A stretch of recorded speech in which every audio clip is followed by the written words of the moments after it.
24 सितंबर को शाहजहानाबाद स्थित एक मल्टी में रहने वाली 5 साल की मासूम लापता हो गई। बहुत तलाशने के बाद 26 सितंबर को दोपहर में उसकी लाश मिली।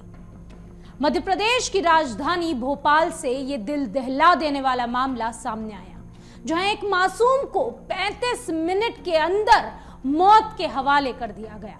इसके पहले उसके साथ हैवानियत भी की गई। इस मामले में जो पुलिस ने आरोपी को पकड़ा या यूं कहें कि गिरफ्तार किया, तो बच्ची का परिवार भी स्तब्ध था, क्योंकि आरोपी न सिर्फ उनका पड़ोसी था, बल्कि जब से बच्ची लापता हुई थी, आरोपी का पूरा परिवार बच्ची की खोजबीन में उनके संग हरदम लगा रहा। जब मासूम की लाश पड़ोसी के घर की पानी की टंकी से मिली, तो किसी ने सपने में भी नहीं सोचा था कि इस आरोपी के पकड़ाने के बाद इतने राज खुलेंगे, इतने खुलासे होंगे। न सिर्फ आरोपी अतुल, बल्कि उसकी मां बसंती और बहन चंचल को लेकर भी पुलिस हर दिन एक नया खुलासा कर रही है। इस मामले में पुलिस ने एक और सनसनीखेज खुलासा किया है।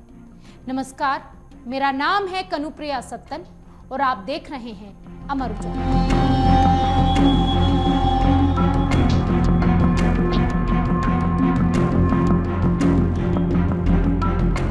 भोपाल के शाहजहानाबाद स्थित एक मल्टी में रहने वाली 5 साल की मासूम को अपने घर में खींच कर ले जाने के बाद उसके साथ दरिंदगी की गई, उसका गला दबाकर हत्या की गई।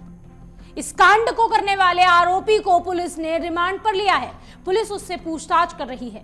30 सितंबर को इसकी रिमांड पूरी हुई, जिसके बाद भोपाल जिला अदालत में पेश किया गया। इसी बीच उसकी मां और बहन के संबंध में कई खुलासे किए। बता दें कि मां और बहन हत्याकांड में सहयोग करने के लिए जेल में बंद हैं, लेकिन पुलिस की जांच में इन दोनों को लेकर बड़े बड़े खुलासे हो रहे हैं।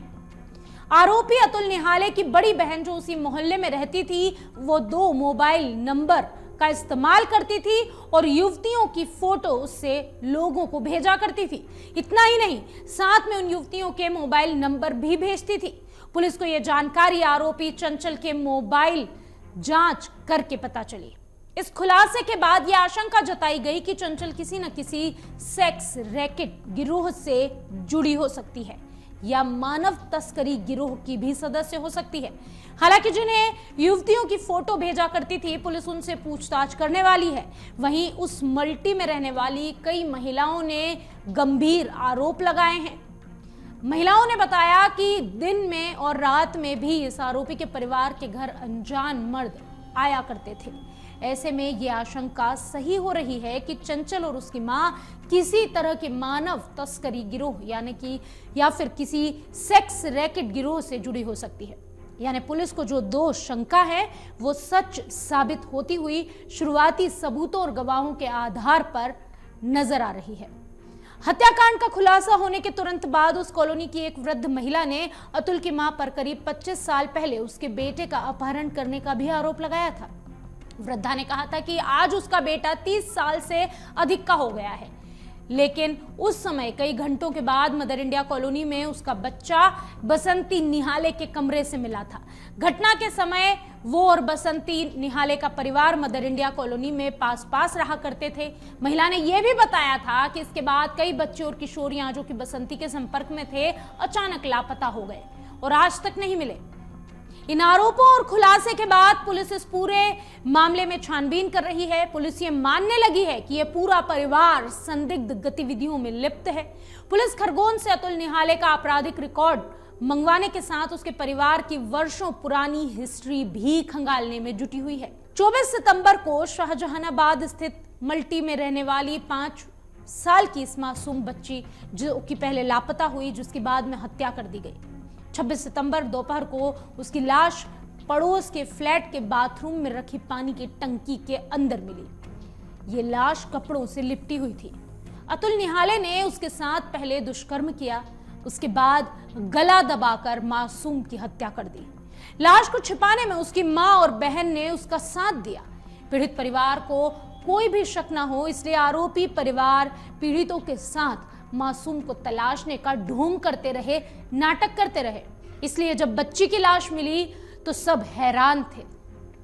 भोपाल के शाहजहानाबाद क्षेत्र में 5 साल की इस मासूम बच्ची के साथ दुष्कर्म करने के बाद हत्या करने वाले आरोपी को पीड़ित परिवार सहित पड़ोसी भी अब फांसी दिए जाने की मांग कर रहे हैं।